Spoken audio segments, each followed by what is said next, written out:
আসসালামু আলাইকুম। আসসালামু আলাইকুম। দেখো বন্ধুরা, আমার লিওর পরিবার নিয়ে লিও শীতের মধ্যে কিভাবে সময় কাটাচ্ছে।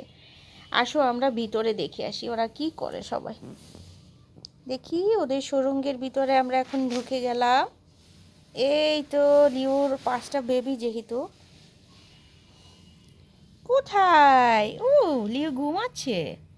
লিও ঘুমাচ্ছে, ওর বেবিদেরকে ধরে রেখেছে হাত দিয়ে। আর বাকি বেবিরা দেখো, মাশাআল্লাহ, সবাই ওদের মতো ওরা দুধু খাচ্ছে মনে হয়। আর এই দুজন এখানে বসে আছে, পাহারা দিচ্ছে দরজার মুখে বসে।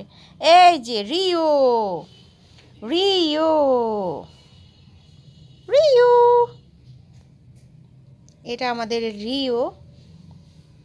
এই যে এটা হচ্ছে আমাদের লিলু, আমাদের লিলু, এটা আমাদের লিলু। আরও আছে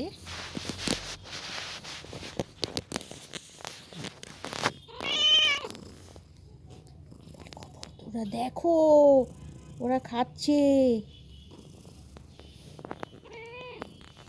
এই যে খেয়ে ডিস্টার্ব করেছি আমি তোমাদের, ডিস্টার্ব করেছি খাবারে।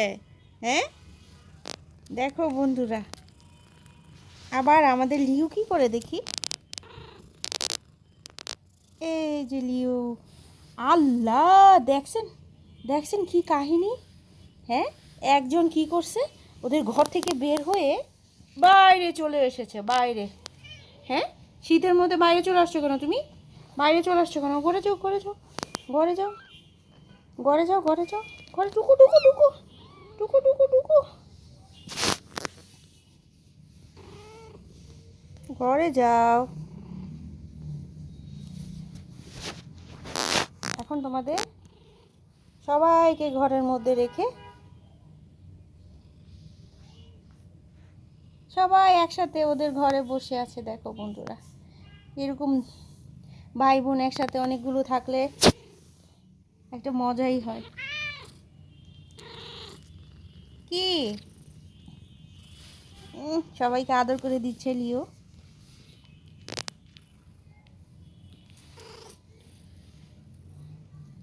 মায়ের ভালোবাসা, ভাই বোন সবাই ভাগাভাগি, ওদের ভালোবাসা ভাগ করে নিচ্ছে, ভাগাভাগি করে নিচ্ছে। মা শুয়ে আছে বেবিদেরকে ধরে, কোনো চিন্তা নাই, কোনো ভাবনা নাই। টাইম টু টাইম খাওয়া দাওয়া আল্লাহ ব্যবস্থা করে দেয়। রিজিকের মালিক আল্লাহ আসলে। আর বিড়ালদের কাছ থেকে যে জিনিসটা শেখা যায় সেটা হচ্ছে নীরব থেকেও, নীরব থেকে আসলে ভালোবাসা পাওয়া যায়, সব কিছু জয় করা যায়। এই নীরবতা বিড়ালদের কাছ থেকে শেখা উচিত। ওকে, সবাই ভালো থাকবেন। আল্লাহ হাফেজ। আসসালামু আলাইকুম।